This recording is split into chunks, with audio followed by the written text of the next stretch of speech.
Good morning, everyone. Today we are in our forum team. We are gathered here today to explore an important and empathetic topic, which is learners are exceptional. I am honored to be here as the moderator. My name is Dawamalar Tangaraju, and I am a teacher who carries 13 years of experience in teaching special education students. And let me introduce my fellow groups.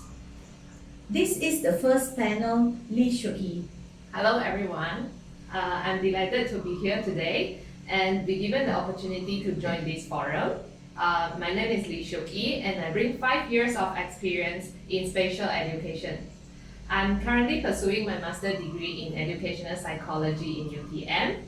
In today's discussion, I'm particularly interested in students' diversity. So I look forward to exchanging ideas, learning from each other, and also contributing to the vibrant discussions we are about to have. That's great to hear from you. Okay, my second panel, let me introduce Lin Liang. Hello everyone. My name is Lin Liang and I'm from China. My hometown is a very beautiful city. Welcome to my hometown. And I'm also a teacher. I have 5 years experiences of educating.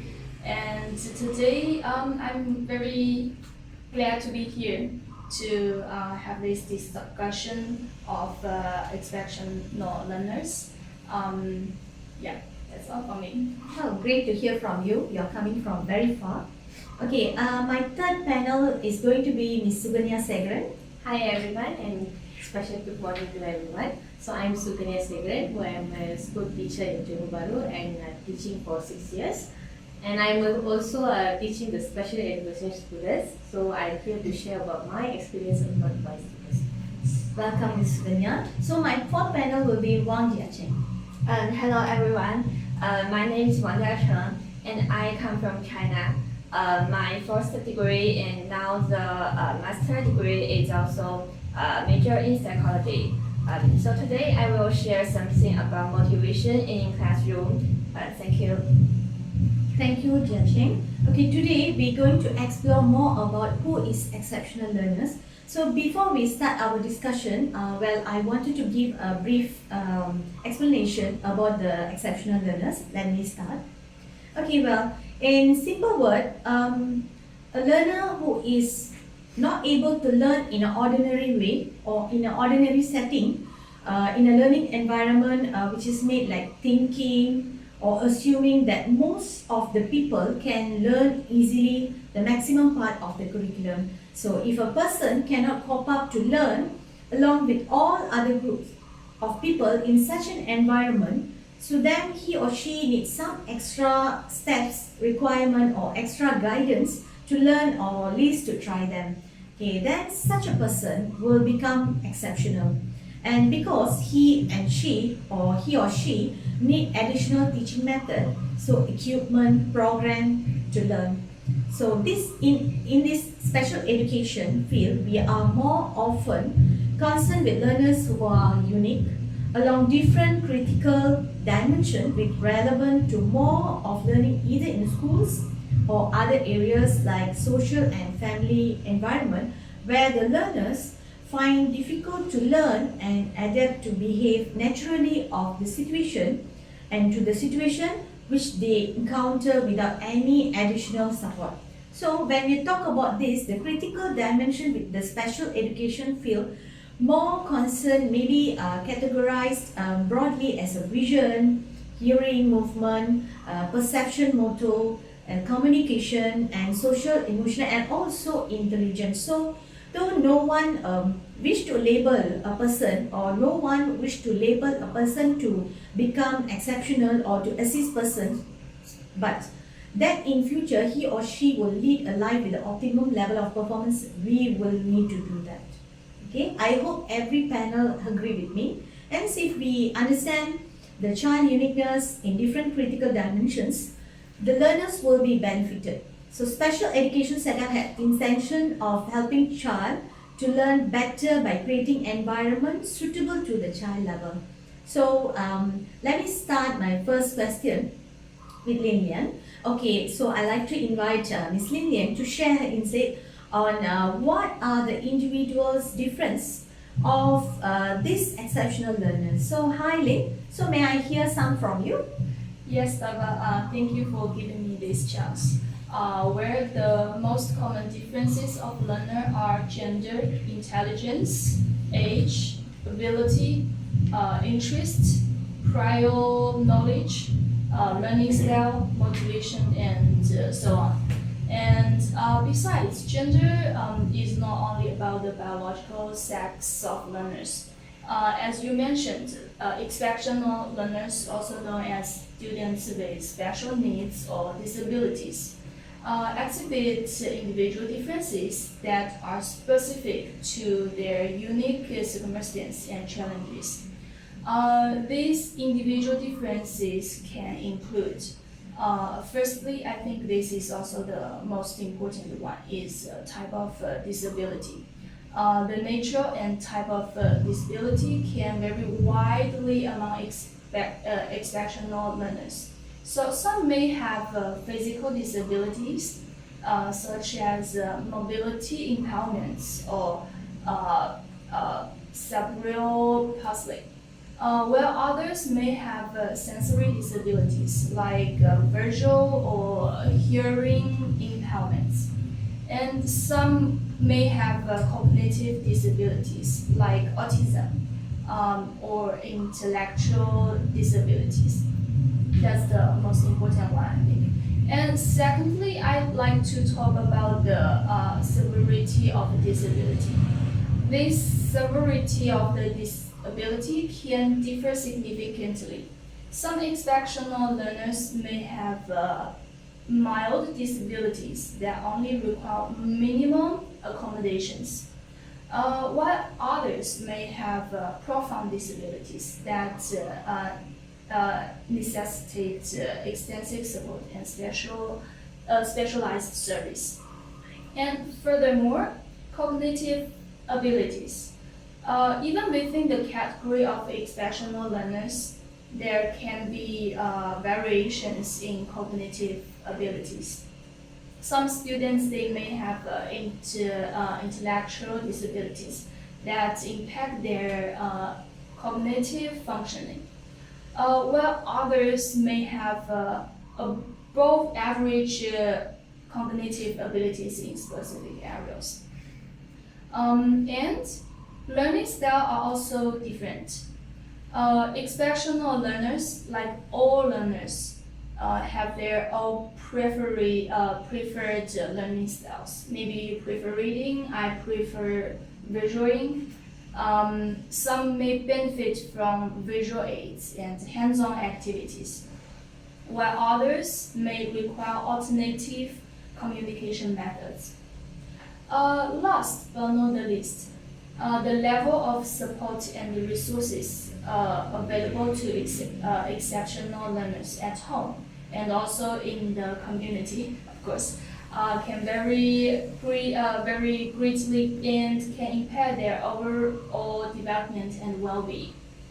For teachers and support staff, it's crucial to really get these unique differences among exceptional students. This understanding is like the key to creating educational plans that totally fit their special needs.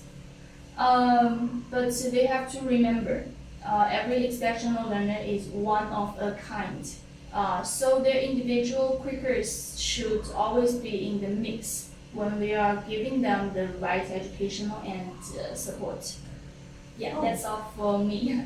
That's a good explanation, Lin. So, dear panels, we actually heard to our first panel, and actually she explained about students' disabilities and about the variety of the disabilities, which is come from physical, sensory, cognitive, and many more. And also, I did a good. I hear a good explanation about the preferences of the exceptional learners.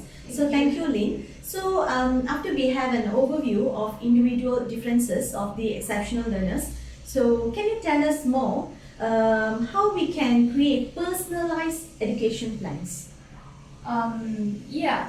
Developing individualized education program, normally we call it IEP, is crucial for educating exceptional learners because they ensure that students receive support and education tailored to their individual differences. Each IEP must be designed for only one student and must be a truly individualized document.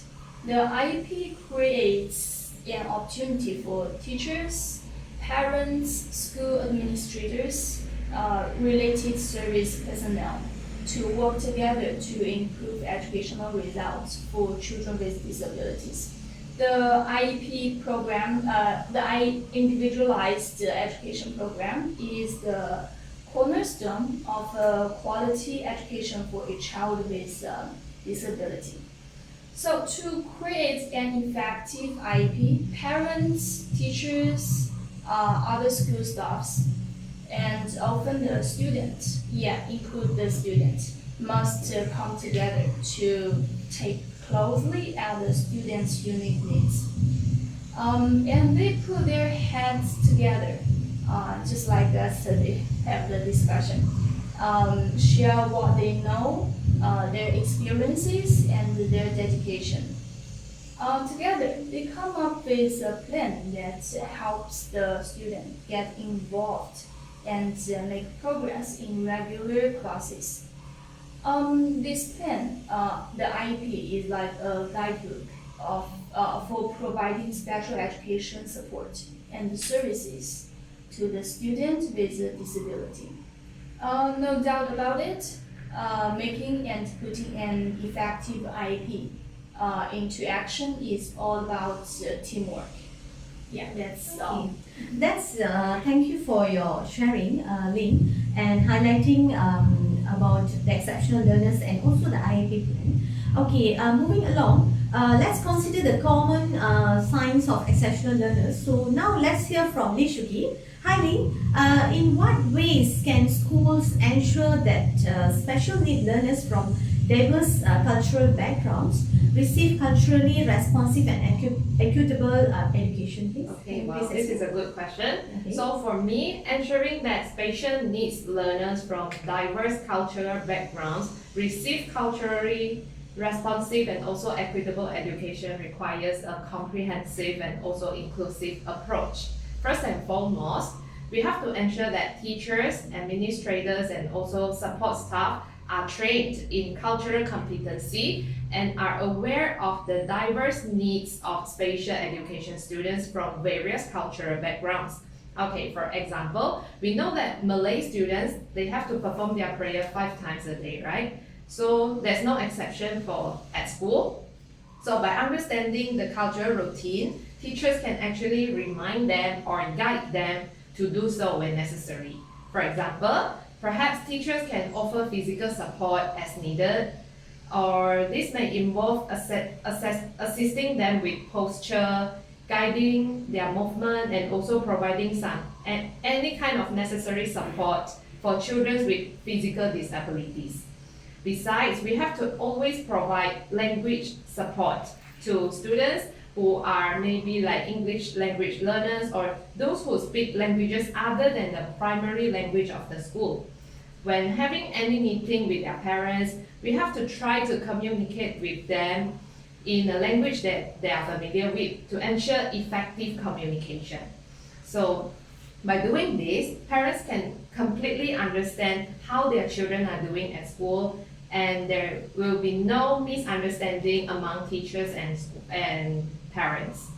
So another way that I would say is to foster strong relationship with families, recognizing the valuable insights they bring regarding their child's cultural background and also needs.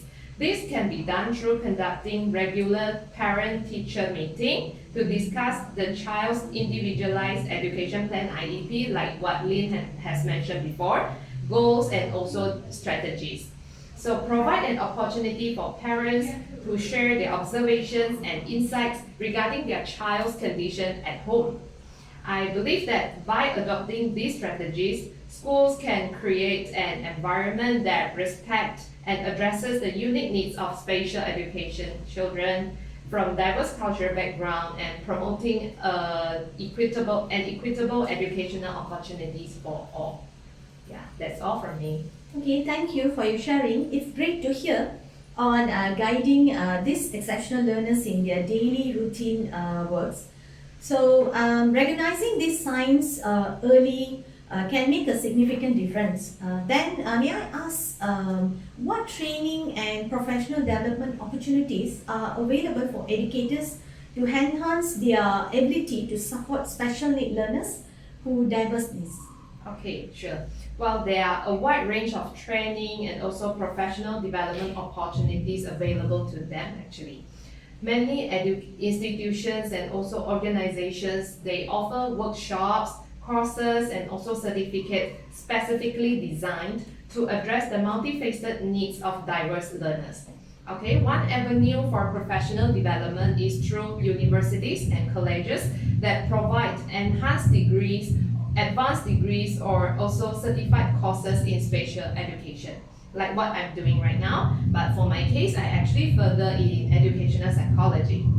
So the programs actually cover various aspects of supporting spatial needs learners, including inclusive teaching strategies, assessment techniques, and collaboration with other professionals. So pursuing advanced degrees or certificates in spatial education provides more in-depth knowledge and also practical skills. Next, many organizations offer online courses and also webinars on topics related to spatial education through online platforms such as Webex, Google Meet, or Zoom.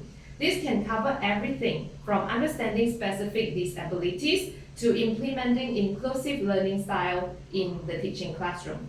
So teachers who are extremely busy can take this advantage to enhance their skills by joining these online sessions as they are more flexible and easily accessible.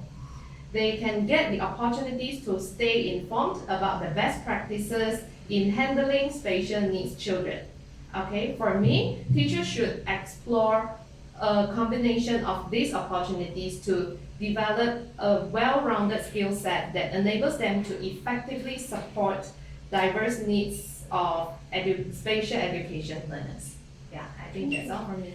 Thanks a million on your feedback. It's great to hear these students able to excel themselves in higher education. So, okay, dear viewers, we are going to have a short break. We will resume back shortly to talk and discuss more about this classroom management of our exceptional learners. So, stay tuned. Welcome back, dear viewers. We're going to continue with our discussion. So, now we turn to our focus to the classroom management. So, Ms. Suganya will now discuss the issue with how to accommodate learners with disabilities in the classroom. So, Ms. Suga, can you please enlighten us on this crucial aspect? Okay, thank you to our moderator. So, accommodating learners in the classroom involves creating an inclusive and supportive environment that addresses their unique needs. So, maybe here are some strategies that I have considered in the school.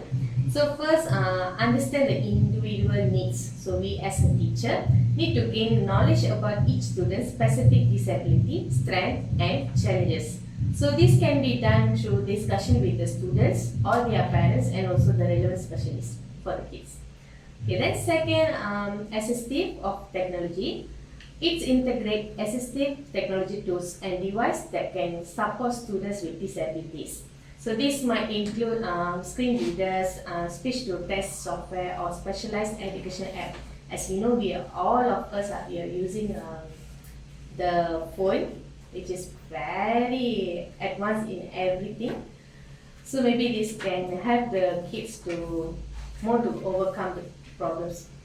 So the third one will be physical accessibility, which ensure that the physical classroom environment is accessible to all the students. So this includes ramps, elevators, accessible desks, and other accommodations for students with physical disabilities.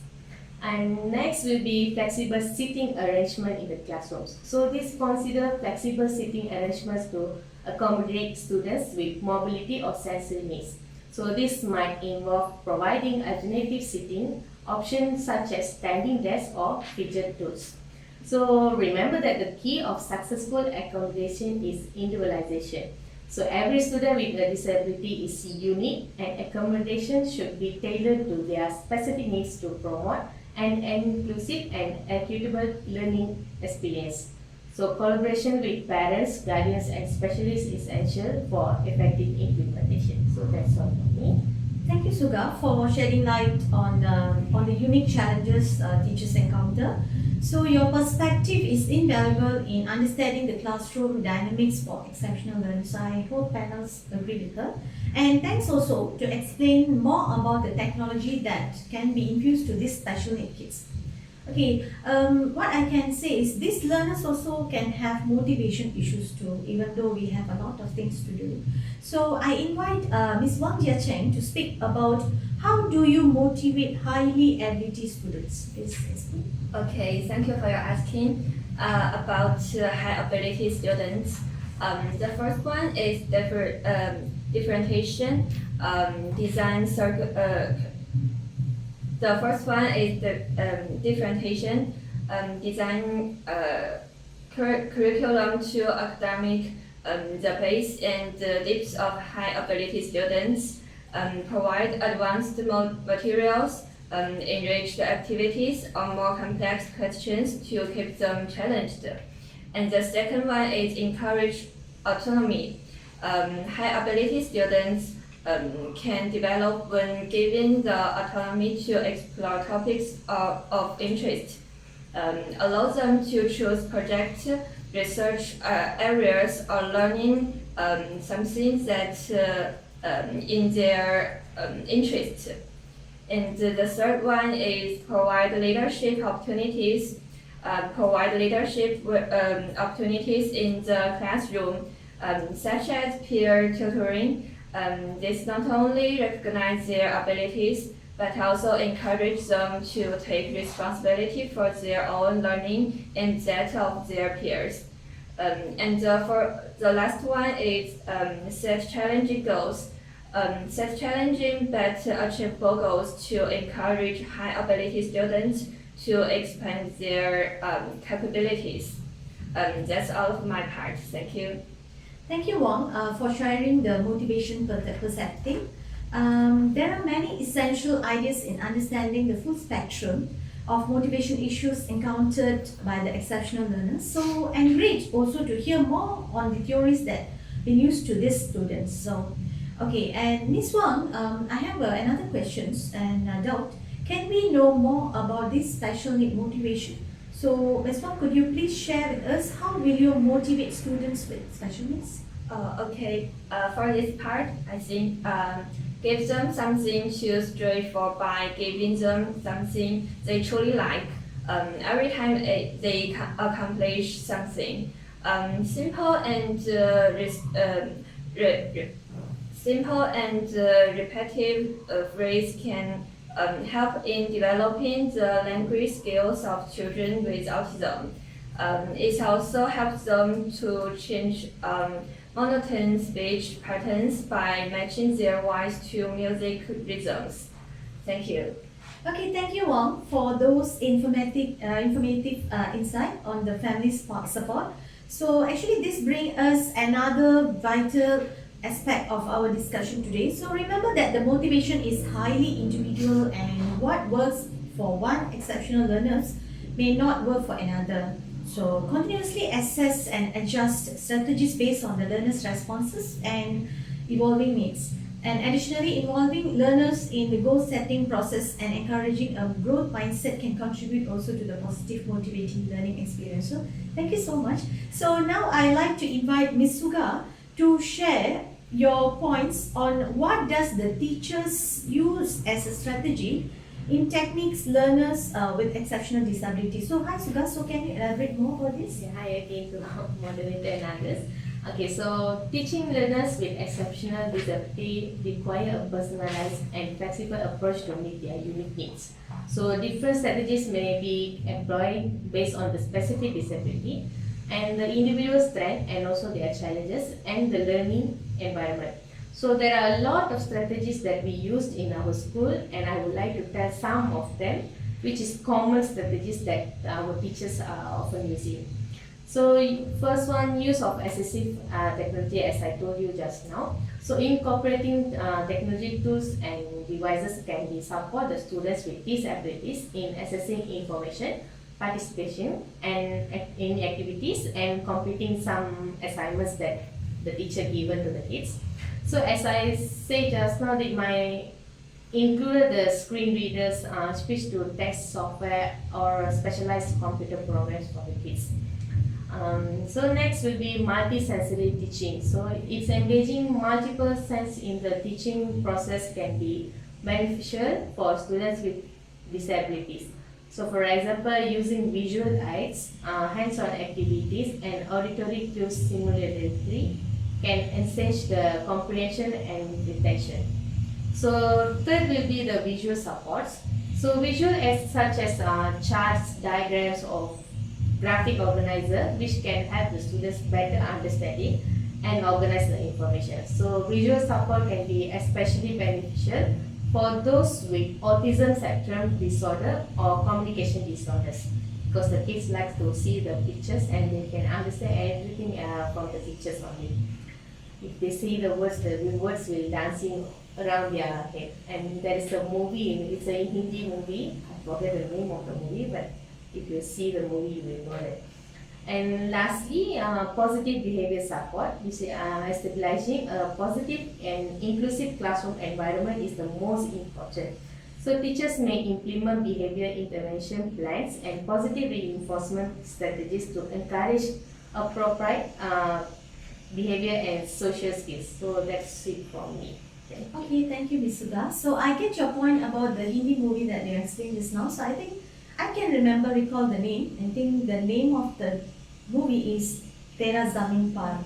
It is about a small boy's story and with full of disabilities, and as Ms. Sudha explained just now, there is words will be dancing and he will be neglected by the school teachers, by the surrounding neighbors and everything, and also with the family members except the mother. So the mother will take care of him because the motherly, she will be very loving to the son. And at the end, finally he met a teacher who can able to understand his disability and able to do some magic. I mean magic kind of many steps like what we discussed just now, and the boy can able to enhance better and improve, and he can prove something with his disability. Yeah. So Sounds nice. yeah. You should You have should see the movie. you should watch the Yeah. movie because it's something that really motivating, and I think many of our viewers also will come across this exceptional learner, so we should have a Yeah, okay, sure. yeah. So dear viewers, so we have here two our panels about classroom management and also the motivation. So now we're going to have a short break. So come back and we're going to have more talks and ideas to be discussed. So stay tuned. Hi viewers, so welcome back to our discussion. So we're going to continue with our next panel. Hi Linya. So let's continue our topic, and we want to know more about this individual exceptional learners plan. And actually, can you explain more about this educational program? Yes, I've brought the completed sample IEP to everyone. I want to talk more details about it. So we can see here, there are actually 10 sections here, and I will explain one section by one section. So first one we can say it's the background information.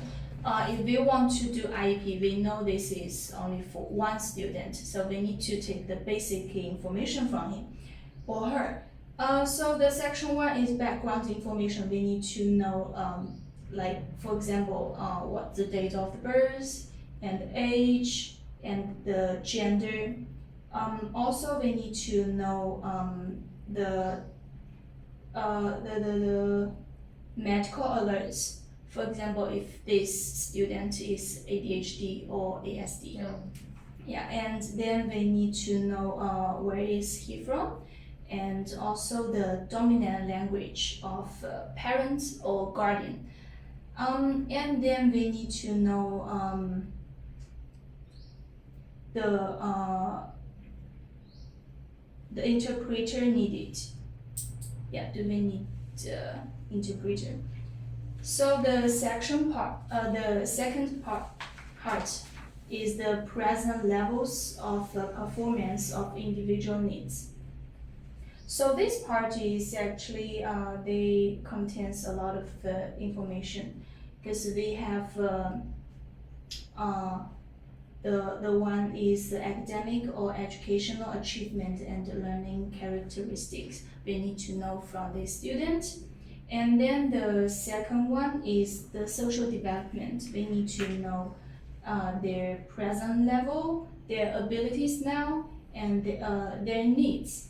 For example, for this special case, so it has social interactions with peers, so means he's okay. And what his abilities? For example, he is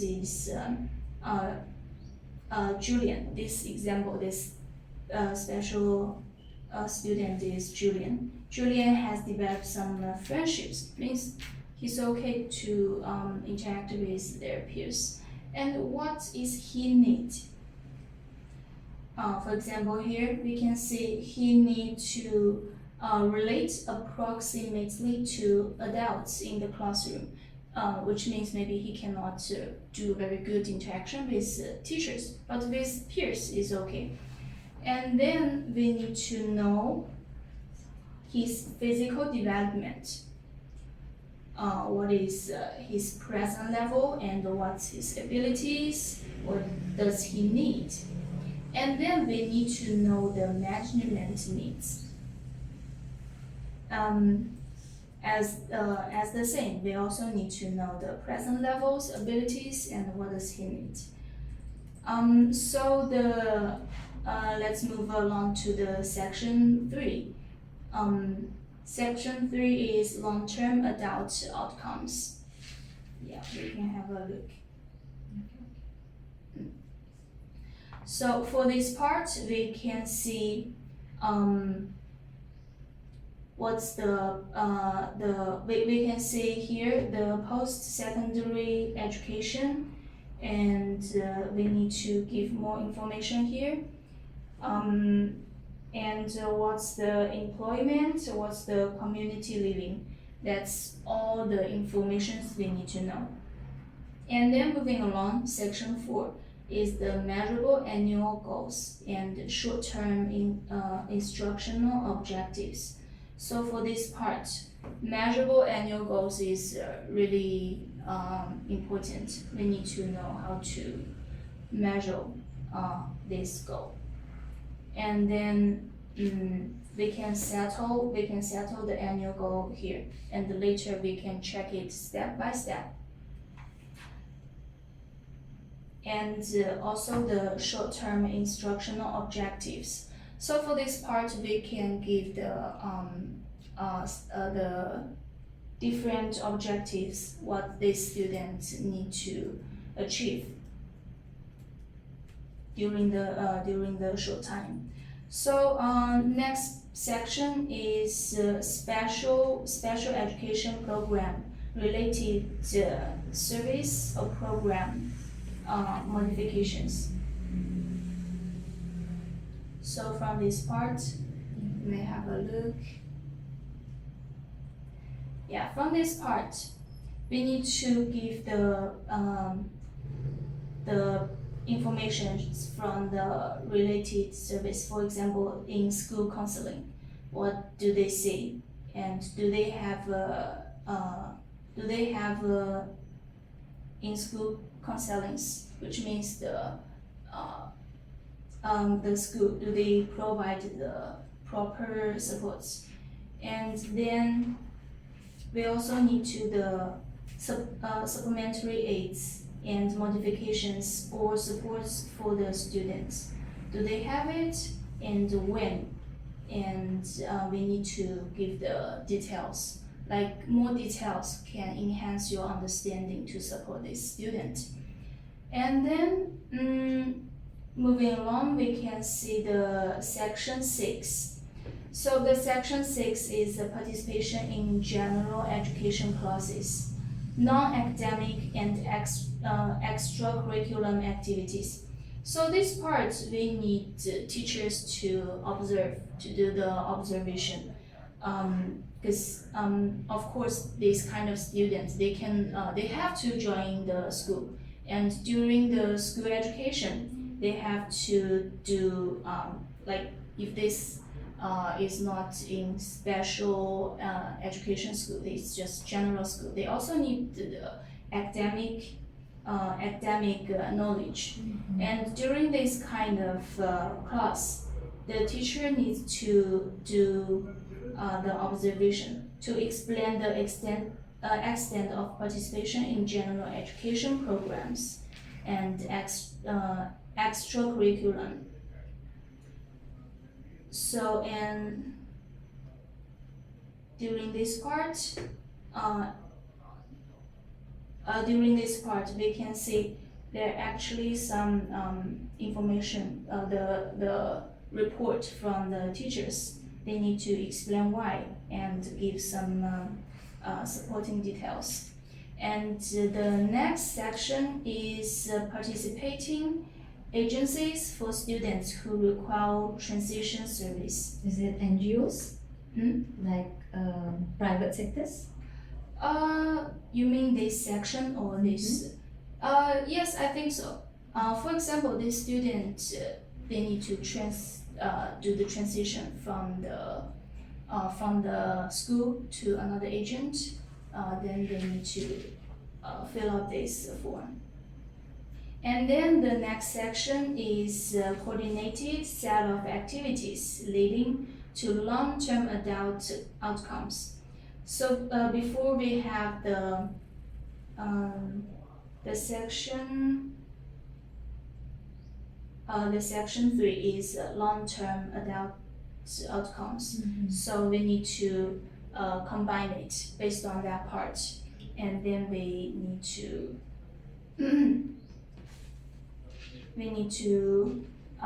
do this part. So for example, it gives you 6 parts of this section. During this section, the instruction related service, do they have or don't they have? And then you can adjust it later for the student. It's very very detailed for this IEP. So that's why we call it individualized education program. It's long time work and long time teamwork. And the next section is graduation information for secondary students. So this part depends on what age of the student. And then the section 10, the next section is summary of selected recommendations. So for this part, we can say there are not too many informations. This is like, do they have this part? And then they tick. The last section is reporting progress for parents. The observer or the guardian or the teacher, they finally, based on all the section informations what they observe from the student, they need to give the whole report to parents. I think this is valuable program for students with special needs. Yeah, that's all for me. Okay, thank you for your feedback on this, and great to hear that individuals in the special needs education gain more abilities. Now, I believe every panels have a clear picture on this IAP plan, and now we are going to ask the opinion of Ms. Li Shuki. So more about the diversity in this area. So how can schools ensure that the curriculum in special education programs reflect cultural diversity and inclusivity? Okay, well, according to my experience, I would say firstly, we have to implement diverse literature and also resources. Okay, for example, we have to integrate literature and instructional materials that represent wide range of cultures, ethnicity, and also backgrounds. We can choose books, articles, or also any resources written by authors from diverse backgrounds to show the students that the real world is full of cultural diversity. Okay, next, always use culturally relevant examples in lesson to make the content more relatable to the students from diverse backgrounds. Okay, this can help students see the relevance of what they are learning to their own experiences. For instance, if we were to teach them on festivals, maybe try to give examples on the festivals that we Malaysians are celebrating, such as Chinese New Year, Christmas, or Deepavali, so that they can try to relate them with their own personal experiences. This will also allow the students to explore and celebrate their own cultural backgrounds and learn about the diverse backgrounds of their peers or of their friends. Schools can also integrate cultural celebrations and events into the school calendar. This provides opportunities for students to learn about and celebrate various cultural traditions, fostering a sense of inclusivity and also respect. By incorporating these strategies, school can create a curriculum in spatial education programs that not only respects and acknowledges cultural diversity, but also enhances the learning experience of all the students. I hope I answered your question. Yes, great. Thank you for your compact response about this matter. Okay, I believe we can have a clear picture about the diversity also. So, Miss Wang, could you add more on the motivation part? Many could have doubt about this matter, like motivating and engaging students with intellectual disabilities. Can you explain more? Okay, for this part, there's some strategies. The first one is differentiated instruction, design content, materials, and activities to meet the individual needs of students with intelligent disabilities. Use a variety of teaching strategies to address diverse learning styles. And the second one is positive reinforcement. Implement a system of positive reinforcement. Celebrate achievements, no matter how small, to build confidence and the motivation to students. And the last one is promote inclusivity. Foster a sense of belonging by promoting inclusive activities and instructions. Encourage peer support and understanding to create a positive and positive social environment. Thank you. It's great to know more on this motivation area. So I believe this motivation is a root cause and being the root for all the exceptional learners. So there are many fields that we can actually connect to. The classroom management also give more impacts in this exceptional learners' life. So Ms. Suga, could you please tell us more on any teaching to the exceptional learners in the classroom? Okay, as we know that each and every special need kids is an individual, so the teaching styles will be dictated by the unique challenges each child faces. So I'm going to tell you some secret tips. So keep your ears on my words. So first of all, keep your classroom organized. So structures is very important for the students, and it can be very helpful for you as a teacher. So whether you have 1 student or 20 students in a track, so sticking to a daily routine as much as possible will help both you and your students. So keeping your classroom organized will also help to minimize the stress and distractions. So then remember that each child is an individual. So every student is unique. So try to get to know your students as individuals instead of identifying them by their problems. So as a special education teacher, you may be responsible for developing the IEPs, Not only are these a federal requirement, but they can be a helpful tools for you and the children's parents to come together to create an educational plan that works for everyone. So next, give your students opportunities to success. So maintaining a positive outlook is incredibly important in a field as challenging as special education. So some days will be harder than other, and some students will progress more slowly than others. So encourage your students to work hard and to improve by offering opportunities for small success and then celebrate those successes. So next, as usual, keep things simple. Well, when it comes to teaching the special need kids, it is important to break out tasks into small, manageable steps, which you should also keep the project short and sweet. So the more complicated you making things, the more likely your students to become confused and frustrated, and that adds to our challenges you are already facing. So for more tips, you can call me. So that's all from me today. Thank you, Ms. Suga. So I catch a word, celebrating success.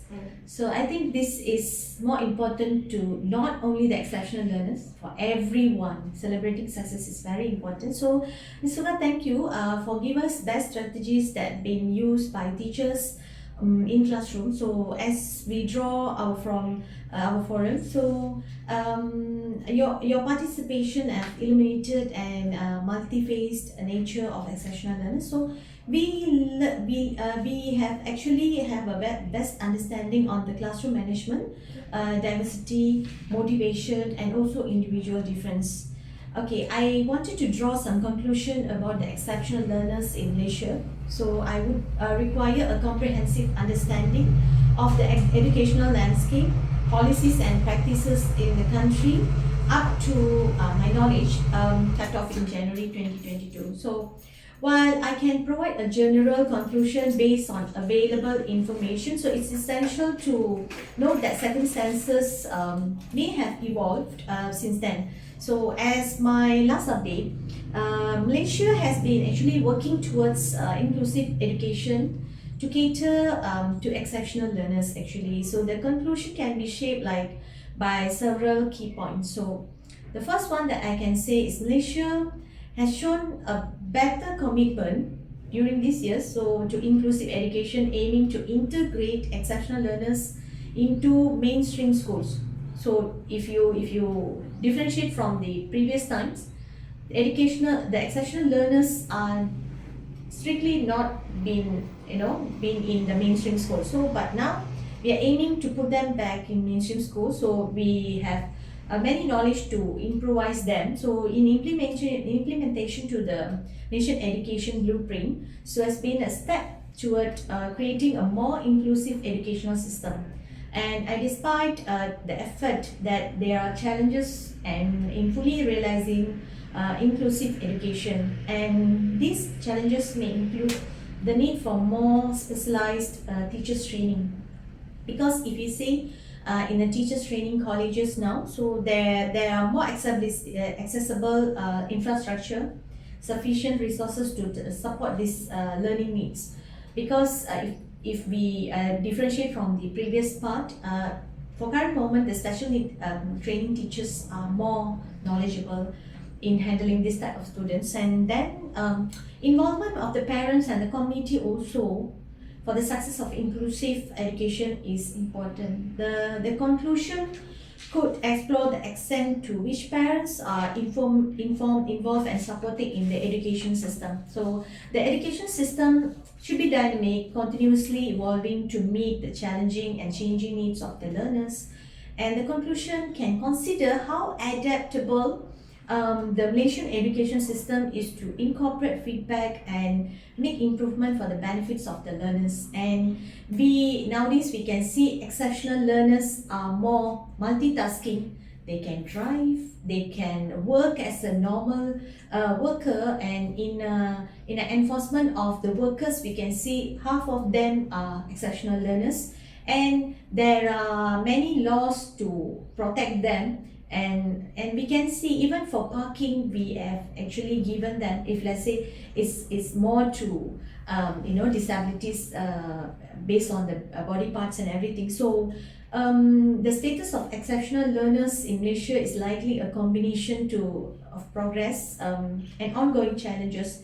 It's essential to consider the collaborative efforts of the policymakers, actually educators, parents and communities in creating an inclusive and supportive learning environment for all students. Do not neglect them regardless of their abilities or disabilities. So let's carry forward the knowledge and perspective shared here, working collectively towards a more inclusive and understanding society for the exceptional learners. So thank you so much for joining us in this important conversation, and let's continue to advocate for more, and please support the exceptional learners community together. So that's all, viewers, for today. So we will meet you all again with another great topic in future. So thanks from us. Thank you. Thank you. Thank you. Bye.